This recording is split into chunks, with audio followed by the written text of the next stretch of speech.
Anyway, I met this homeless man, and his name is Jerry. And he was like, that's in English, and he was like, do you know it in Spanish? And I was like, let me think, Jerry in Spanish. And he was like, Jeraldo, and I was like, obviously Jeraldo. Anyway, I met him.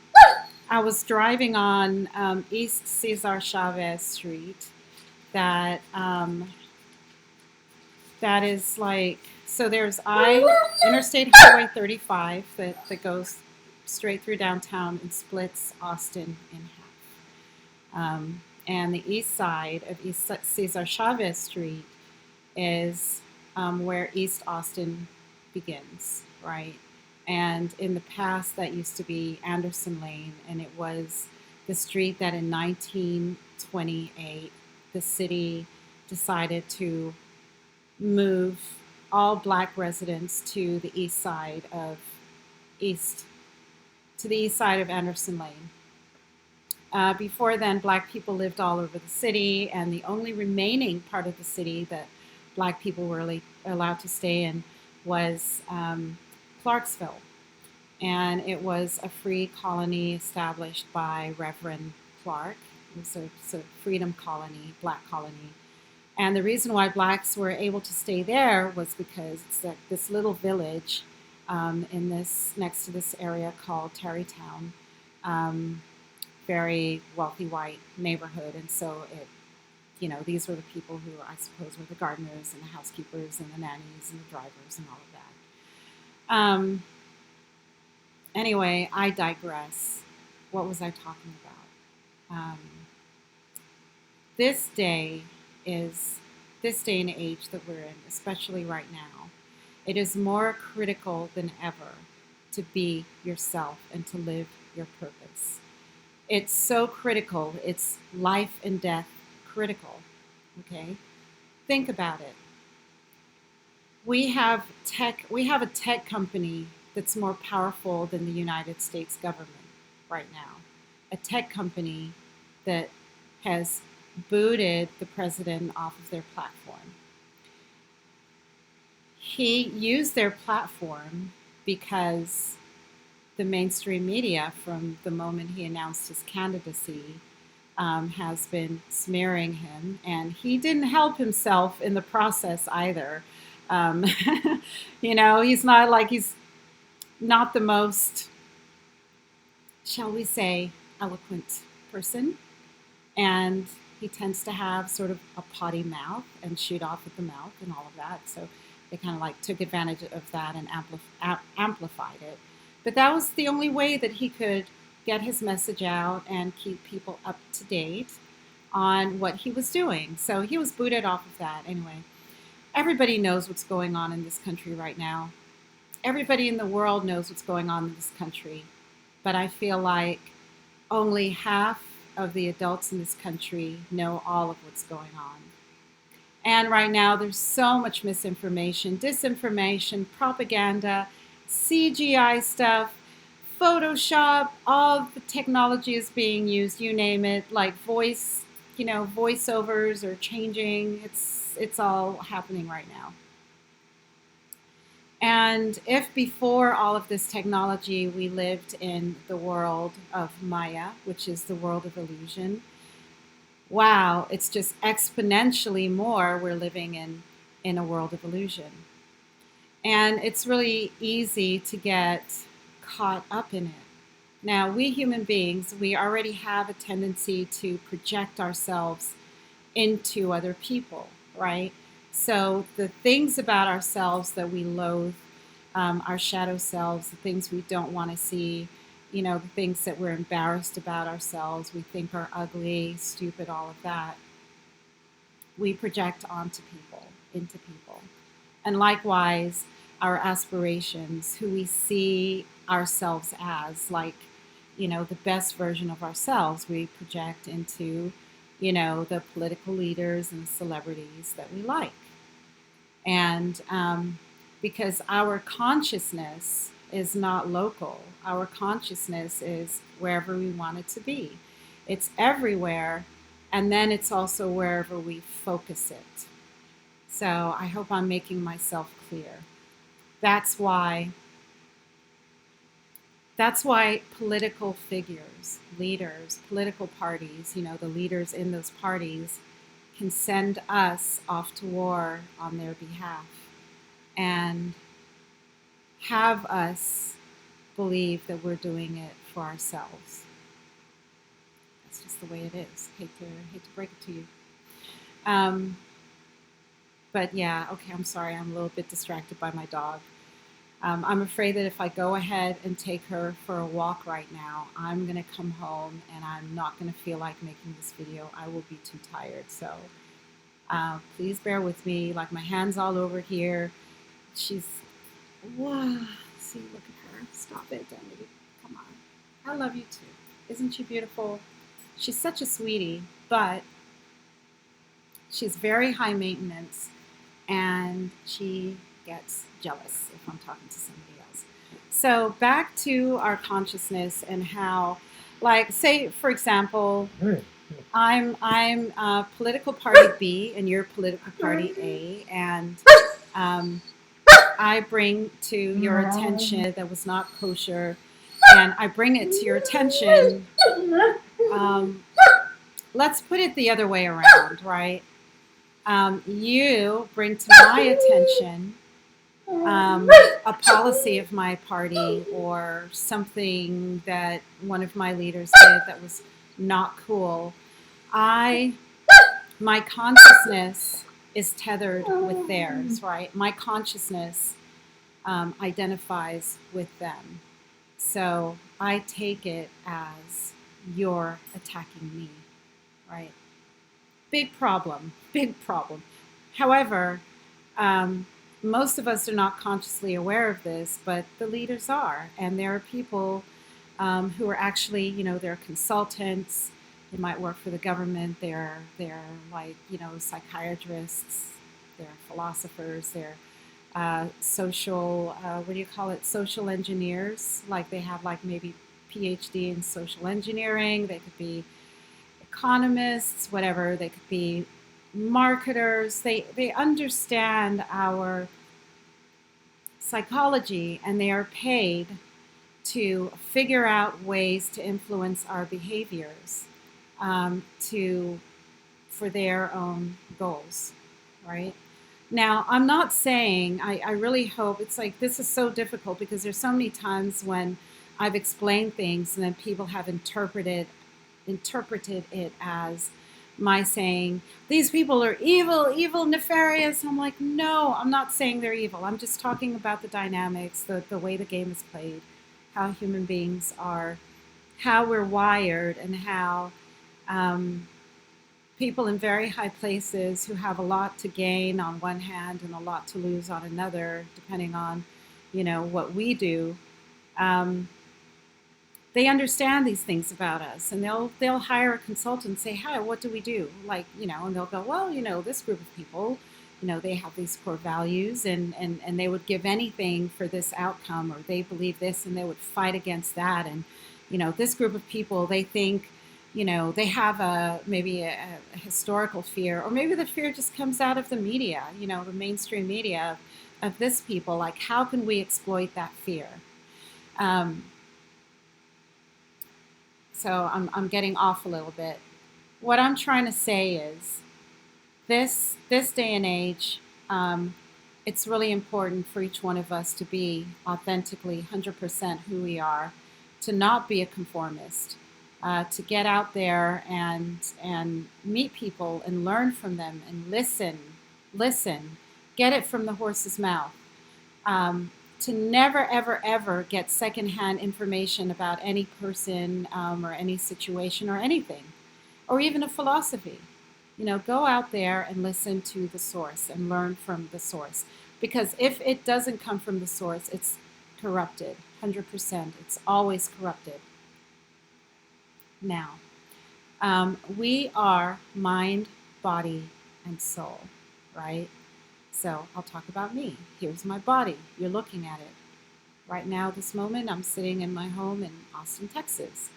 And wherever I go, wherever my body goes, there it is, right? I can't, I can't, close my eyes and meditate and then dematerialize and materialize wherever I want to be. I cannot teleport. My body is where it is. My body was born into this world, and every day I'm getting closer to my death. Every day my body is aging, it's breaking down, I'm building up new cells. After 7 years, I'll have an entirely new set of cells.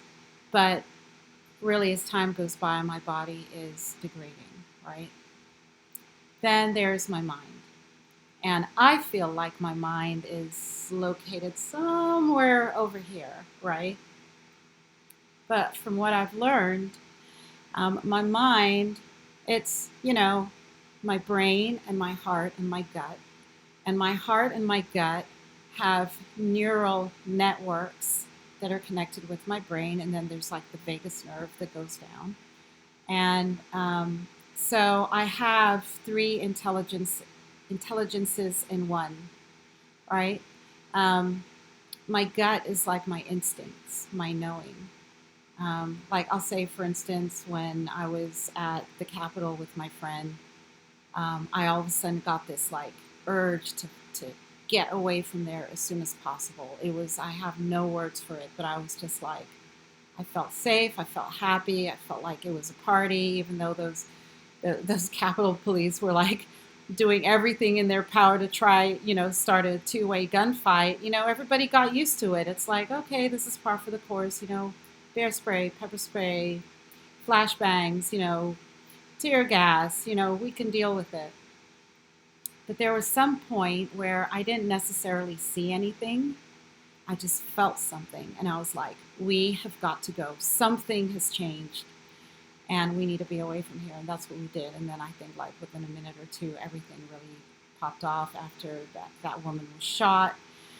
And that Black Lives Matter guy who was there ran out of the Capitol and was like, they shot her. And then everybody just, lost their crap. But anyway, so that's the gut. The gut knows. And then there's my heart. My heart has another intelligence. My heart is really hooked into, that love and that peace that passes all understanding, right? So that's who I am. Now, my consciousness, my soul, has no locality. My soul is everywhere. And I mean, I guess I could say wherever, like there are no limits to my soul. So I'll give you an example. I know there are a lot of people who, I mean, they hate my guts right now because they're like, how dare you not hate this group of people? Like, you traitor, you. Like, what's wrong with you? Have you gone insane? Because look at you. And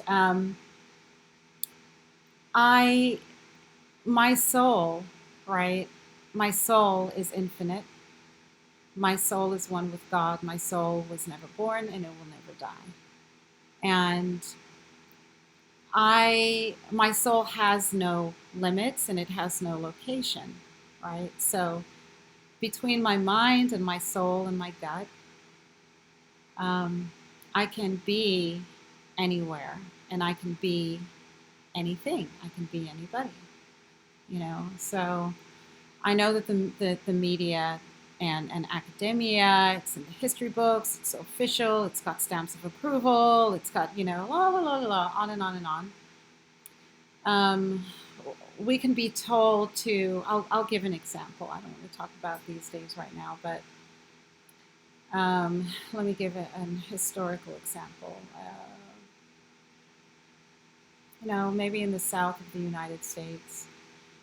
Think about the history of the United States and how up until very recently, Black people had been depicted in, newspapers, magazines, textbooks, film, music, everything, as not quite human, right? And it was this decades, maybe centuries long marketing campaign to remind people to see a specific group of people in a very specific way.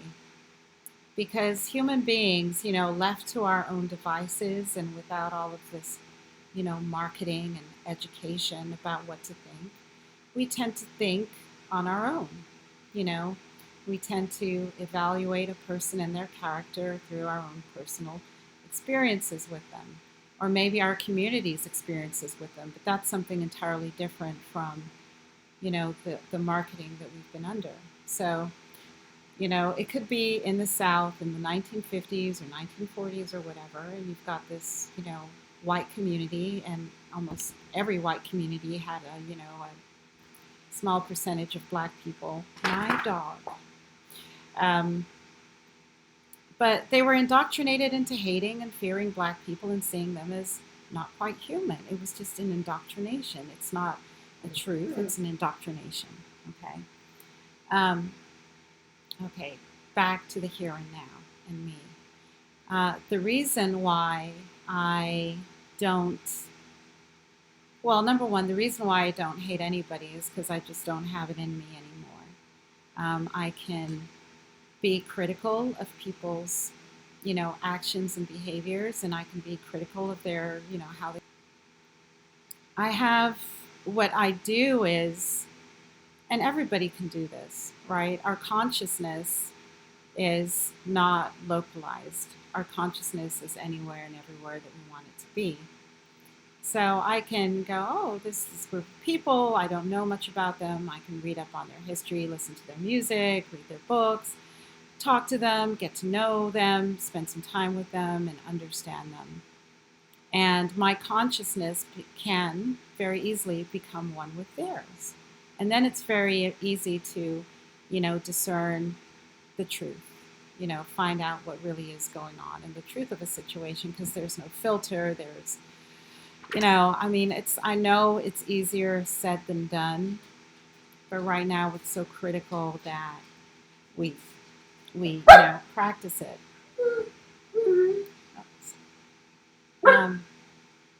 And also live our purpose, and, be authentic and be true. Be true to ourselves, be true to God, be true to each other. Be true to the truth. Be willing to defend the truth, even if it costs you your friendships, even if it costs you, at this point, things are so dire right now, even if it costs you your livelihood. Be willing to seek truth and to share truth and to defend the truth and defend people. Oh gosh, what else do I want to say? Yeah, so most of us are not consciously aware that our awareness is everywhere. I'll say it again. Most of us are not consciously aware that our awareness is everywhere. And when we become consciously aware of that, it's like everything changes. You are driving me up the wall. Come here. Come here. Come here. Come here. Come here. But, oh my God, where is she? So, yeah, for people who are just wondering, I know there are people who are wondering, who are like, what on earth has gotten into Inonge? Like, what? Like, are you in a cult? I'm like, no, I'm free. I'm free. Think about it. There are even, there are churches and there are religious institutions that are promoting hatred and fear. And they're not even, consciously aware of how much they don't even know. You know what I mean? So, oh my gosh. So today, I think I showed it a little bit earlier, I went to a meeting downtown, and then I'm on my way home. I'm like, wow, look at this street. The last time I was on it, there were some homeless people, but there wasn't this whole tent village, And I was like, I went through the back parking lot, and I was like, I should hop out and interview somebody. And I'm like, oh my God, do I even have cash? And I'm like, never mind, another day. And then I thought, well, this is the best time. Let me just go ahead and do it. So I parked my car and I rummaged, and I found some cash, and went and I talked to this man. And wow, the things that he told me were profound. I'm very new to videoing people and talking to them out in the open when it's windy, so the sound is very crackly and it's not that great. But the gist of it is, I go and I talk to him and I ask him if he's willing to talk on video, and he's like, no, no, no, no, no, I'm not a talker. And then he starts talking a lot. So I was like, do you mind if I go ahead and turn the video on? He's like, yeah, yeah, yeah, go ahead, do it. And so the first question I asked him was, what was that again that you were saying about about coronavirus and the people, like getting sick? And then he said, well, only the indoors people get sick.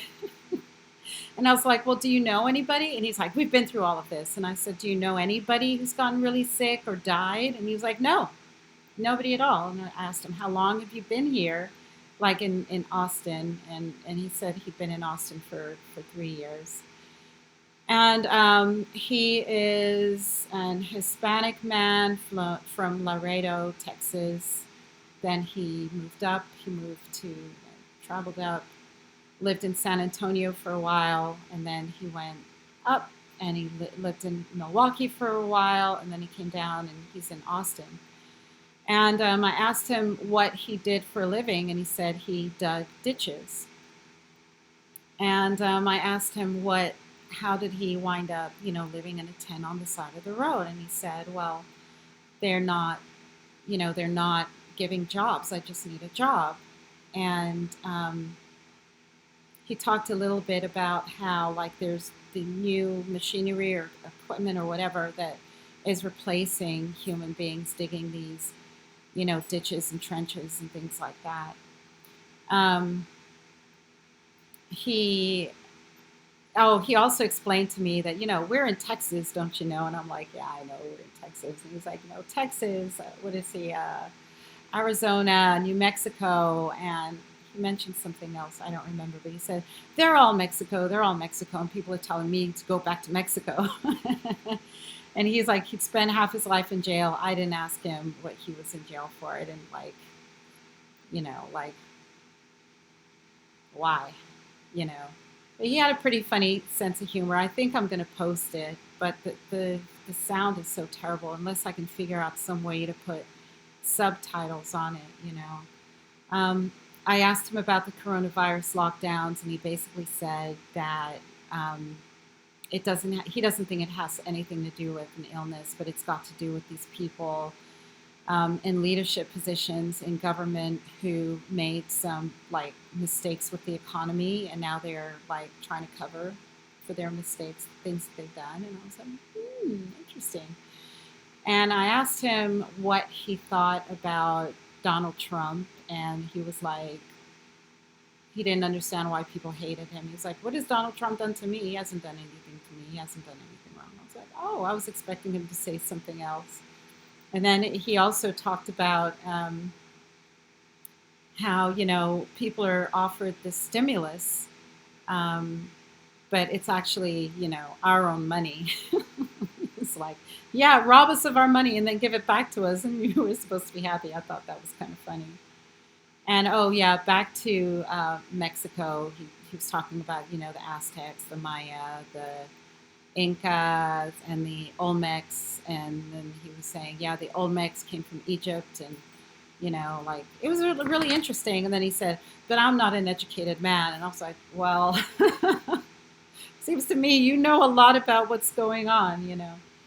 That was interesting. But it was I asked him if there's any hope for us, because it's like there's more and more homelessness and stuff like that. And he was like, he asked me, is there any cure for greed? And I said, I don't know if there's any cure for greed. I don't know.